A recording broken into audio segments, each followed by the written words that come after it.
Seja bem-vindo a mais um Pregando a Palavra. Eu sou o Paulo Silva, seu apresentador. E no vídeo de hoje nós nós vamos conversar, vamos relembrar a história de dois irmãos.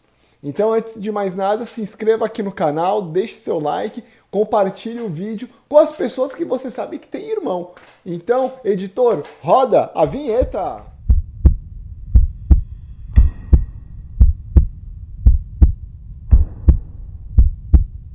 Pessoal, nós vamos ler hoje a história de dois irmãos dos filhos de Jacó, dos patriarcas. A história vai falar de Judá e de José, porque eles têm uma história que estão ali coladinha no Velho Testamento, nos capítulos 38 e 39 de Gênesis. Então, antes de você vir aqui para o vídeo, faça o seguinte, dê um pause, pegue sua Bíblia e comece a ler Gênesis 38 e Gênesis 39. Depois você volta para cá para a gente continuar a nossa conversa. Agora que você já leu esse capítulo de Gênesis, esses dois capítulos, eu queria reforçar aqui a leitura de dois versículos. No capítulo 38, versículo 26, que diz assim: E conheceu Judá e disse, mais justa é ela do que eu, porquanto não a tenho dado a selar meu filho, e nunca mais a conheceu. Gênesis capítulo 38, versículo 26. E o outro versículo de Gênesis 39, 9, que diz assim: Ninguém é maior do que eu nessa casa, e nenhuma coisa me vedou, senão a ti, porquanto tu és sua mulher. Pois como faria tamanha maldade e pecaria contra Deus? Então, esses são os dois versículos que nós vamos aqui meditar nesse contraste entre dois irmãos, Judá e José.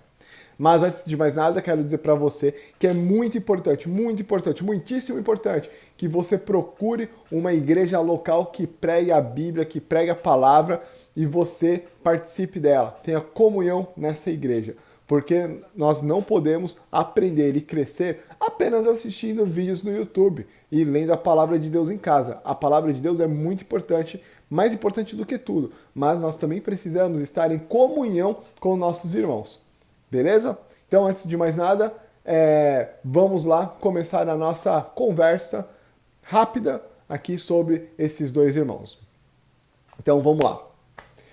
No capítulo 38, nós vemos a história de Judá.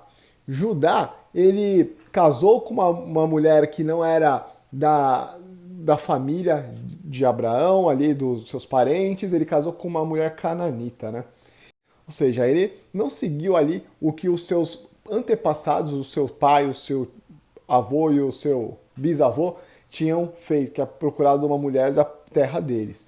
E ele teve 3 filhos com ela, né? Então teve Onã e Selá, se não me falha aqui a memória. Então teve os 3 filhos.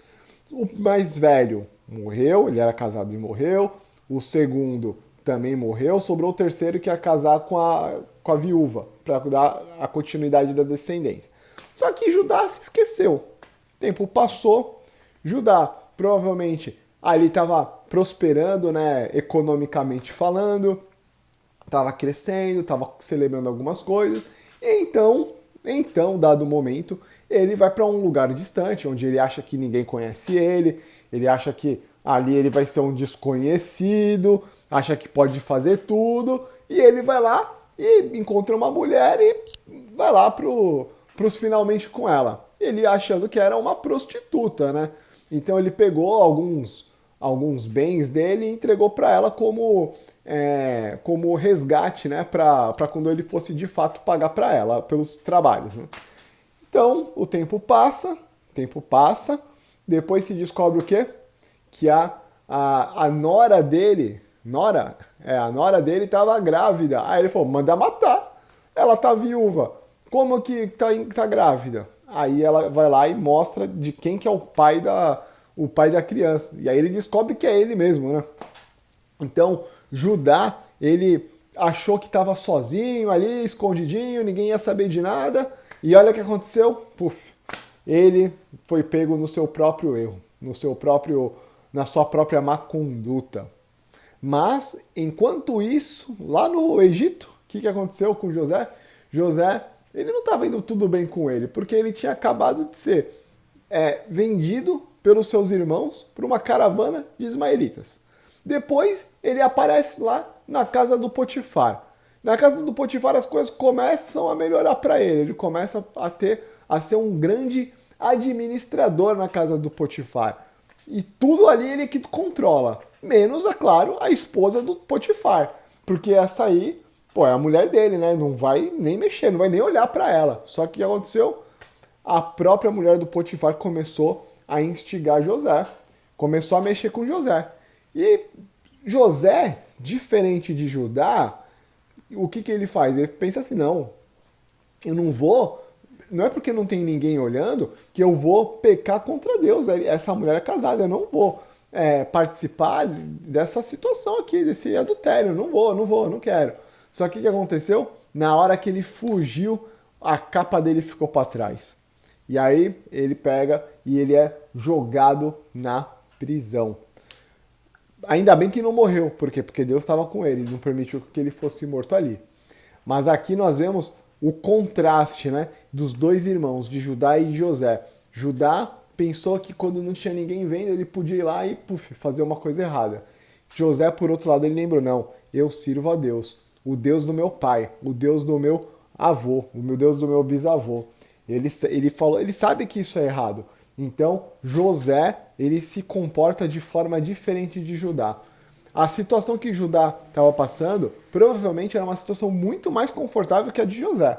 No entanto, nós tomamos as nossas próprias decisões. E esse texto nos ajuda a entender que quando nós temos firmeza, um acordo, um pacto com o Senhor, nós conseguimos nos manter firmes no nosso caráter e no nosso propósito para com Deus. Então, nós temos a opção de decidir.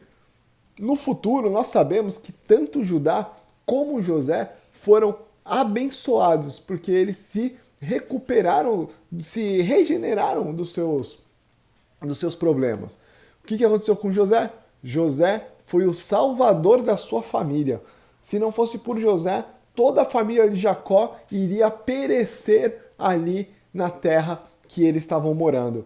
Mas Judá também. Judá se casou, não se casou, né? Mas a partir da descendência desse filho que ele teve com a esposa do filho dele, né? Que também já tinha falecido, veio a linhagem, a descendência de Jesus.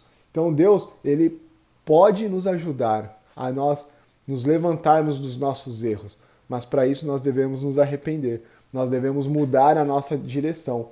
Tanto que no final do capítulo 38 fala que Judá não teve mais relações com a moça.